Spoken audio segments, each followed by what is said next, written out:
هنرپیشه شایسته تاجیکستان چلخان خولوف صبح 8 فوریه سال 2023 در سن 65 از عالم چشم پوشید. بنا به اطلاع نزدیکانش مراسم وداع و نماز جنازه مرحوم ساعت 12 در محله پختکور در نزدیکی محله گپرزیم دایر می شود. چلخان خولوف تقریبا یک سال باز با بیماری سرطان مبارزه می برد.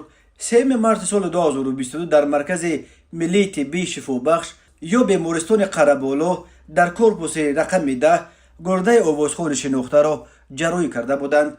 آوازخوان شناخته فرقت سیزاده نوشت روز 31 ینور به عیادتش به بیمارخانه استقلال رفته بود. او می نویسد صحبت منتن و دایر هنر و هنرمندان بود. در انتها گفت فرقت جان 5 سرود جدید دیگرم آماده است برای ثبت. میخوام برنامه فرنگی منظور دلبستگان هنر سازم، دیگر ارزوی ندارم. شاعر دولت سفر چلخان خولوف را هنرمند نوتکرار و بی‌نظیر و صاحب مکتب و احیاگر سرودهای مردمی و زمزمه پرداز ننگ و ناموس وطنداری نامید. چلخان خولوف سال 1957 در نویه سوید به دنیا آمده.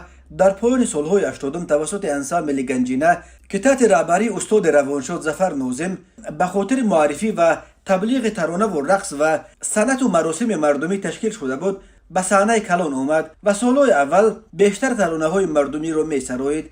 نخستین ثبت چلخان خولوف بدیهه یا دویت باز و بندم رابطه بود که برای این آوازخوان اون وقت جوان شهرت سراسری آورد. سالهای آخر چلخان خولوف بیشتر بر پایه اشعار کلاسیکان از جمله بر غزلیات حاجی حسین کمگورتی ترانه ایجاد میکرد، ولی در خواندن ترانه های مردمی نیز همچنان توانا و زبردست بود.